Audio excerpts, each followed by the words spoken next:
Welcome back to Fertility Edge. I'm your host, Alice Creasy, creator of the Fertility Answers mobile platform, where trusted experts answer your personal questions. Today's show is the Infertility Workup.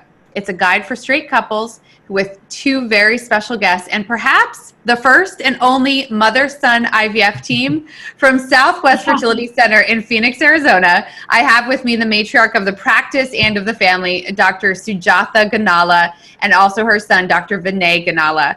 Thank you both so much for joining today. Hi. Am I right? Is this the only mother-son team in the U.S.? I know there are father-son teams, but I'm not sure. As for the mother and son, I'm not 100%. But well, that is part of the incredible story that you have, though, is that you were one of the first fertility practices that established itself in Arizona.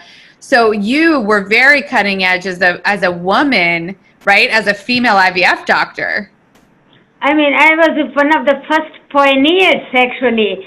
As you know, the world's first test tube baby was born in 1978. That's when I started my fellowship and opened the practice in 1980. That's amazing. So the first IVF baby in US was born in 1981. So I just was setting up a practice at that time and then started a gift procedure back in 87, 89, and then our first IVF was back in 1989. It's incredible. I mean, what a visionary. You know, all those years ago when fellowship, it wasn't even a very big fellowship back then. How many people did you graduate with? In our program, there were 2. That's it? 2? That's it. 2 oh, my. Yeah. Oh my gosh, that's incredible. Well, I'm really excited to talk about this topic today because no matter what a couple's collective age is, if they're having trouble to conceive and we know that they need an infertility evaluation, so many couples don't get in to get one. So I think what we want to understand is when someone is nervous, when a couple is nervous, what are the things that they can expect they're going to learn about and embark on at that very first consult with you? It takes a lot of thinking, emotions, before even a woman or a couple commit saying that they have a problem. Before they admit that there is an issue, they're so afraid to even talk about it or make an appointment. From my experience, they make an appointment, but they also no-shows.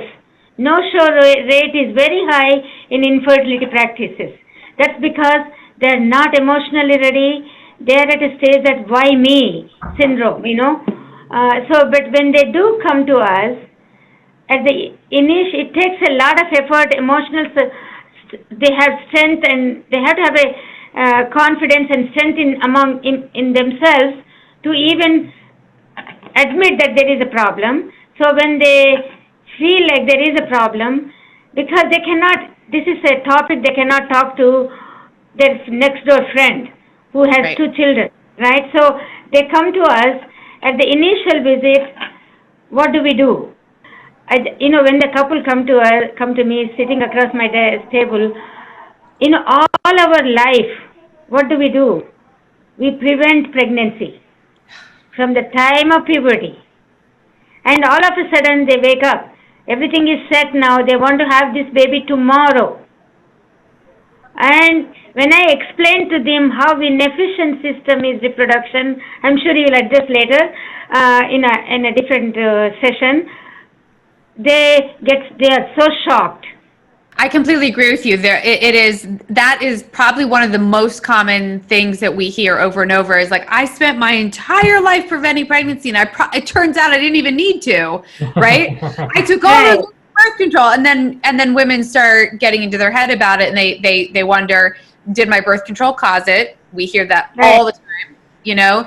I mean, we went at the end of last year, it seemed like every other registered user was asking if her Depo shot caused infertility because women were it was already past 6 months and they still hadn't gotten their period back, after getting their last injection. Right.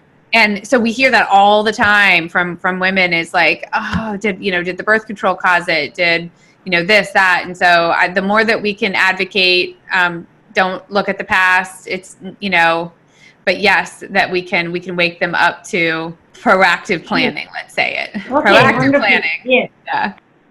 First visit is very important. That's where we are really assessing the whole history of both. If they are married couple or they are in a relationship, she's coming with a partner, we are taking the male and female history on them. In the history, it is very comprehensive history. Infertility initial visit takes about 1 to 1.5 hours. Wow. For us to evaluate.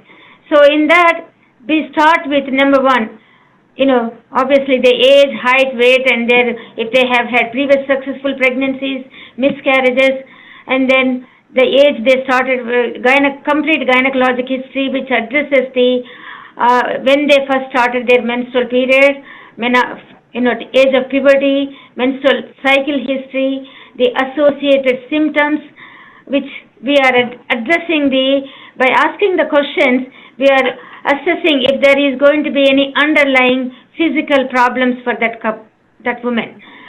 So one is gynecologic history. In medical history, making sure there are no contraindications for pregnancy. Not only that, how to approach their treatment. Past surgical history is very important. And then their personal history, their habits, their social history, medications, smoking, drinking, coffee, tea, whatever. We are going into details. And their diet history. And exercise is we always address. We don't want them to be working out too much or not too less. And body weight. Family history is very important. In their mother, father, sisters, brothers, even extended family, we take the history. Any congenital problems, any familial disorders, and what their ethnicity, everything, and then if they have had any previous evaluation. So same type of history is addressed on the male too. Medical, surgical, their developmental history as puberty and sexual function, medications, if he is taking any hormone, herbal supplements, testosterone preparations, previous testosterone injections, all those are addressed. With that comprehensive history, I already know, and then most important is contraceptive history. What contraceptives they have used, if they have been preventing pregnancy at all, or how long they have not prevented pregnancy, how long they have been attempting to achieve conception. So that's a lot of information. So no wonder it's an hour to an hour and a half long. Is half of the time spent me filling out forms, or do you have people fill out forms of all that data beforehand? It does help if they fill out their forms, but sometimes they don't. So usually we take the history. So based on all this and duration, how many months or how many years they've been trying to achieve conception, and now all that gives us an idea what to do with that couple. So then we are also addressing the emotional history, psychiatric issue, any psychological issues. Those have all been addressed in the initial visit. With the fertility tests that people have to embark on, Dr. Vinay Ganala, what are the basic diagnostic tests that they would also do kind of alongside that very comprehensive history that they have to share with you both? Absolutely. As I do think that the proof is in the details, and often after we get a comprehensive medical history of both partners, we already at that point have a pretty good idea of what we need and where we're going to go from there. But the point of the diagnostic testing for a couple that's having difficulty conceiving is to figure out the why. Why are we not having success, or why are we having difficulty? And it is a mutual, hand-in-hand, equal partnership between the two, in the sense that 30% of couples may only find a female etiology.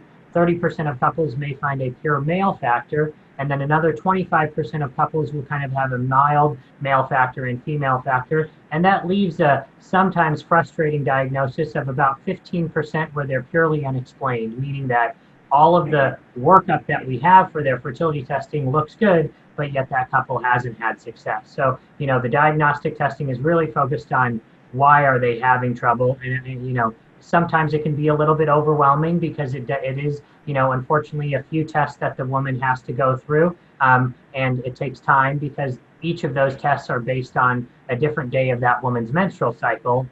And so sometimes it can be a little bit overwhelming, but I like to tell couples that basically over this next month, after we do the initial intake, it's putting the pieces to the puzzle of our fertility, and just getting an answer to why. Got it. Okay. And specifically into those tests, from a female standpoint, it's really focused on kind of the quality of our ovulation, our ovarian reserve or our egg count, the evaluation of the anatomy of our uterus, both the anatomy of the uterus as a whole, but specifically the cavity of the uterus, and then the fallopian tubes on whether they're patent, open, or blocked. And then the primary test for an initial evaluation of male fertility would be a complete semen analysis. So it's kind of those 5 tests. Unfortunately, 4 are on the side of the female and 1 are on the side of the male, but equal, both male and female can contribute to difficulty conceiving. So definitely both are important people to be interviewing and testing. Given that initial consult takes like an hour to an hour and a half, and then you have all the diagnostics, if I'm just getting started in the process and I've already been struggling to conceive for years, time doesn't feel like it's on my side, how fast can I get through that workup? It really kind of depends on where that woman presents in her menstrual cycle, and then we kind of take off from that point. It could be as early as kind of 2 to 3 weeks. It could be as long as a month, but generally the longest time is a month. Now, all of our tests do not impact a chance of getting pregnant. And in fact, one of the recurring themes is that couples can often get pregnant in their diagnostic month, whether that's because of the flushing effect of a saline ultrasound or an HSG, or whether it's because they finally made a commitment to see somebody, hopefully feel comfortable in our hands, that now they feel like they can, and it just does happen. And so they will often call. One of our happiest calls is, hey, I'm supposed to do this test, but I haven't got my period yet, and they've got a positive beta, and it's not a rare phenomenon by any means. So, we definitely instruct them to continue to try on their own during that month that we're doing our diagnostic testing. That's incredible, and I think infuses a lot of hope with people. And we constantly advocate over and over for people to just get in for that consult, even if they don't even complete 100% of the diagnostics, but they get started. It's empowering, and just learning all that there is to learn. It's such a rapid learning curve for everyone who is embarking on this journey, and I think that's such a great reason to do it. You're in the comfort of these very professional, very well-trained, very educated hands, and sometimes it just makes you relax enough where your body just kind of does the work. Absolutely. Whereas telling somebody to relax, definitely we know does not work. There's a lot of data on that. Now, one of the biggest questions, of course, and one of the biggest frustrations is the length of time that it takes for people to take that leap. So, Dr. Sujatha Ganala, when should someone come in to see you? Okay, so when someone should come to see us depends on the, number one, how long they've been trying. For a woman who is under 30-year-old with no significant past medical issues, if they've been trying for at least 1 year, they gave themselves a good opportunity to achieve the conception. 80% of that couple should be achieving conception after 12 months of no contraceptives. But the other side is, if they have had no periods for 2-3 months in a row, and they're missing cycles, or they have symptoms of severe painful periods, or they have a family history of some underlying disorders, or husband has had some problems, he was born with undescended testes, or he had multiple surgeries, all those are red signals. So I would say at least 1 year of trying for a woman under 30, and 35 and above, they say you should try for 6 months before you seek attention. But if you are a 40 and above, you better start immediately. As soon as you think about that you are wanting to have a baby, please come and see us. because the clock is ticking, biological clock is not going to wait for us. So it is very important to address the problems in a timely and most effectively. Is very important. So I think as soon they think they're trying to have a baby, but they have, the other issue is sometimes a couple consciously made an effort that they're trying to have a baby. But all these years of their marriage, they've been married for 5 years, but 3 years they have not used any contraceptives, but they've been, putting themselves to a risk for pregnancy by not using protection. So, and if no accidents happened and no pregnancies, then that is a red signal. They should immediately see the fertility doctors, or at least address the issue, also with their gynecologist too, some of the basic testing. But I feel like it's a time for them to move on to specialist care.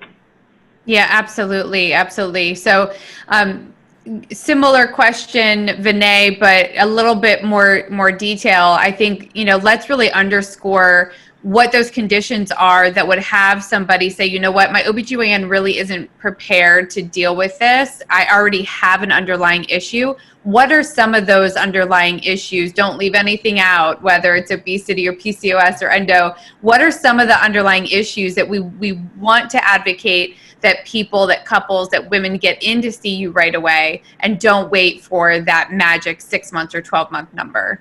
Right.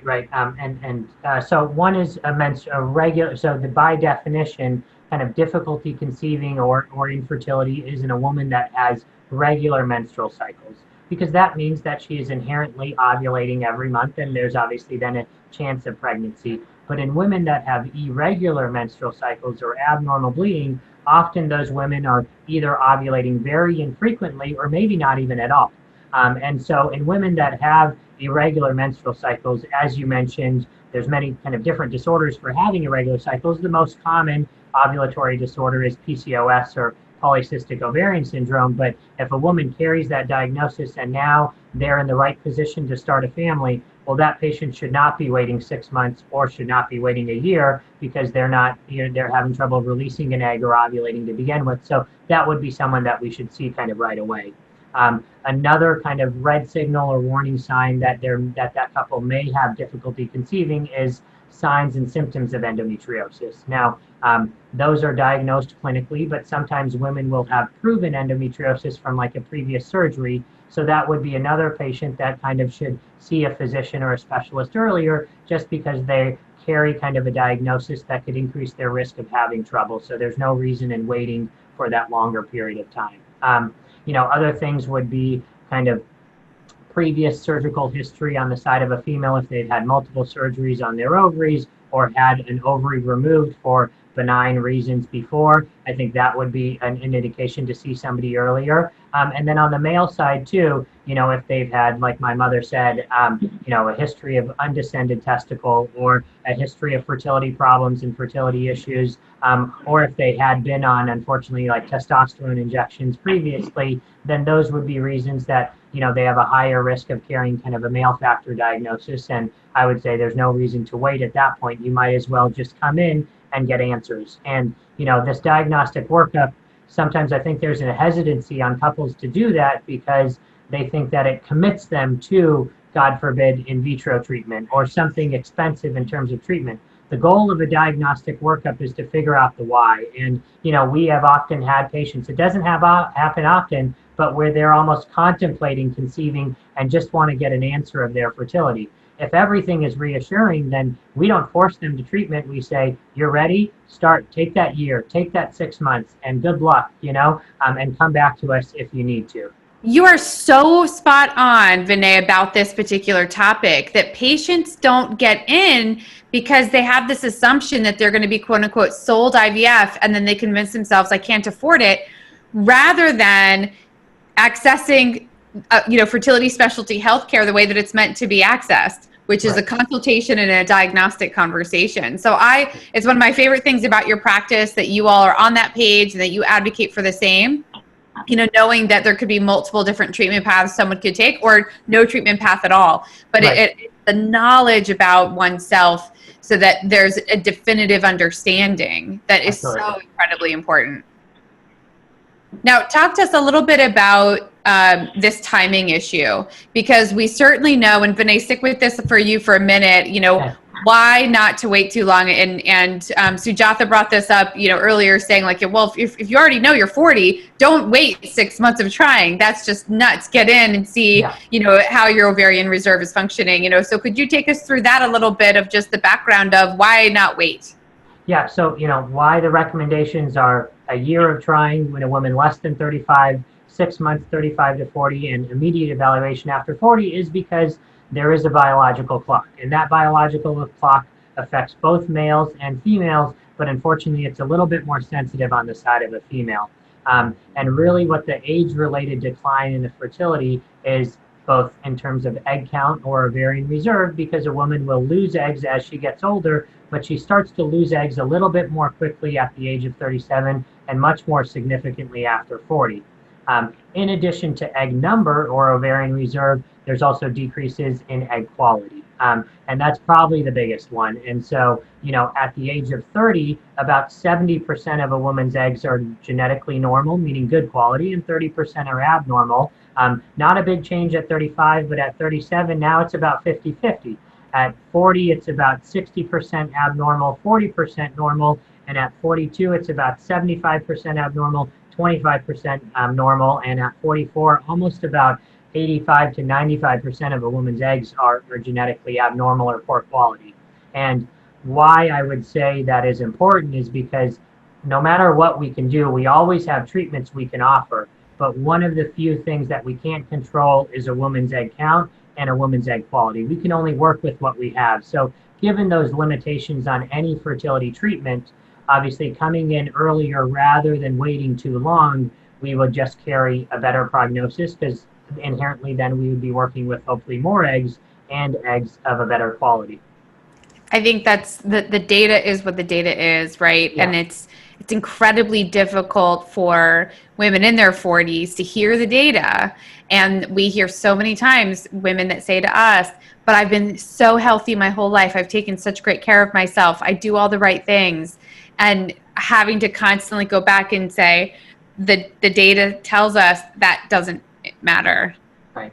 I mean, that's hard. That's the emotional part. Exactly. I mean, here, we see the women who are so focused, career-oriented, or they have so many other obligations, and they're taking care of themselves. They work out, they take care of their diet and all that. They're in such a perfect health, and they come to us at 48, I say, or 45, and say, I'm in good health. I'm still having regular periods.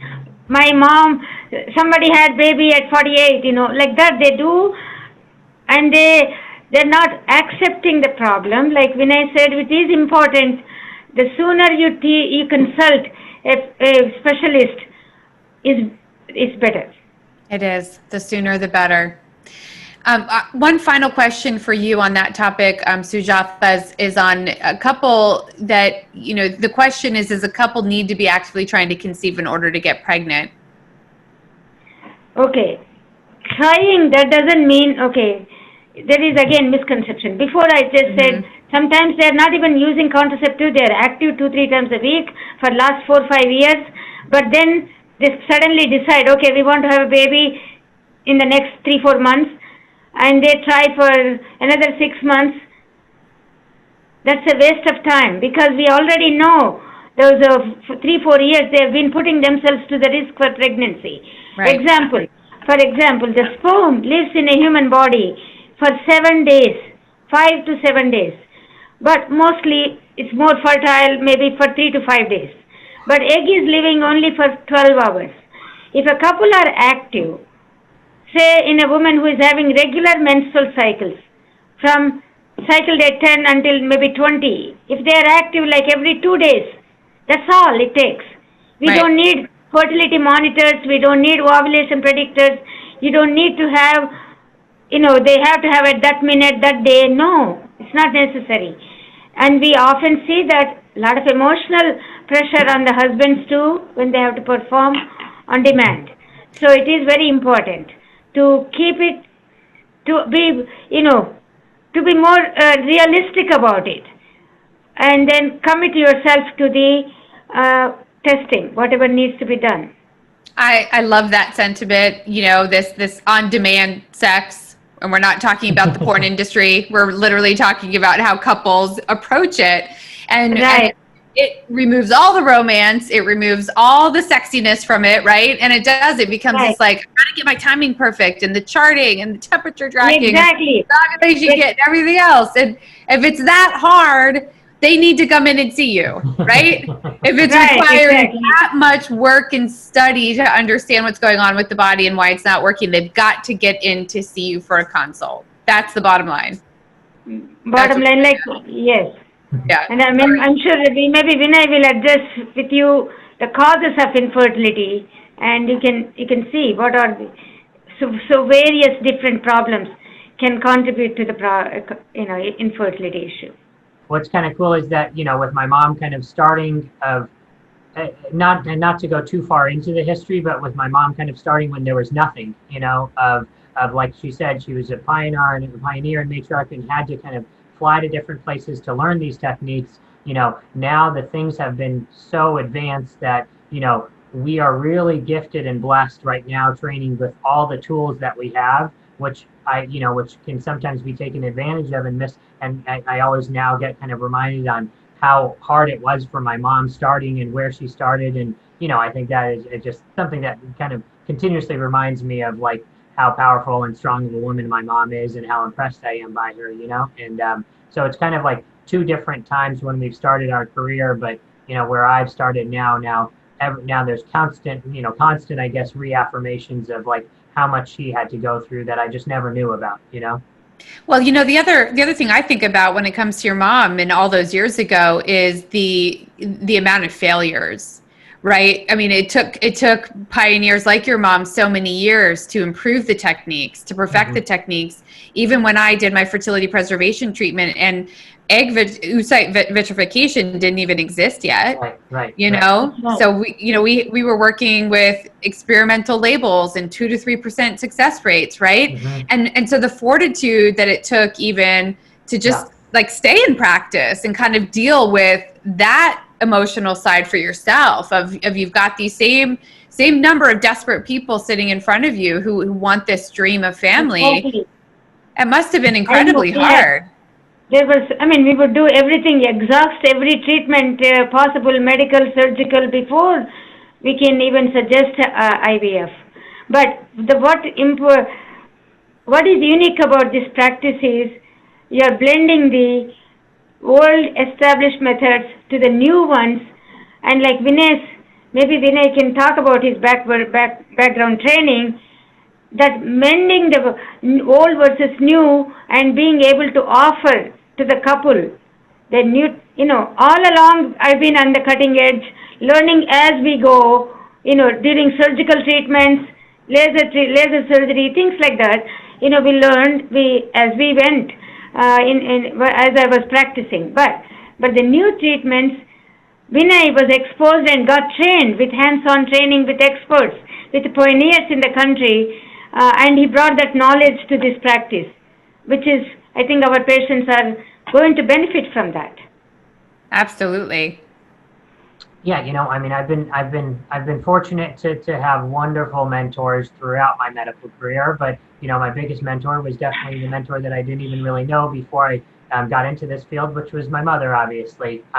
But I think a physician is only as good as the mentors that train them. And like I said, going out to being privileged enough to go out to New York and train for both general OB/GYN residency and, more importantly, kind of REI fellowship at Cornell, which is one of the largest academic centers in the nation and in the world in terms of volume and in terms of the amount of experience that they have under one roof. Obviously, is beyond blessed to have been trained by them and learn and always kind of put the cutting edge and what different things that we can do to treat very difficult patients in terms of their prognosis, but still maintain excellent pregnancy rates. Just allows you to see everything. And then therefore, when you get out, you've seen almost everything at least once. And no doubt it's always great to have my mother, with all of her experience, to be a great sounding board off ideas and how we want to do. But, one of the great things was that Cornell, no matter how much they were pushing the envelope, the patient always came first, in terms of what they wanted and in terms of individualized treatment. And that just happened to be something that my mom had already been doing for, since 1980. So it was a very, very easy way to mesh both of our minds and thoughts in how we wanted to practice for our patients. That's great. I promise you this, we will do an entire episode on reproductive surgeries with you and your team and how you approach that aspect of the practice as well. So I love this. This is your Fertility Edge episode on the infertility workup itself. It can feel really overwhelming. We understand that. That's why we have navigators who can hold your hand along the way and kind of break down what those steps look like. But if you know that parenthood is in your future and you see a vision of yourself as a mother or as a father, we are here to help you get in for that consult and get to the bottom of the why, like Dr. Vinay Ganala said. So I want to thank my guests, Dr. Vinay Ganala, Dr. Sujatha Ganala. Thank you both so much. We're so lucky to get to work with you and to know that we're sending our patients to such a trusted, family-oriented environment.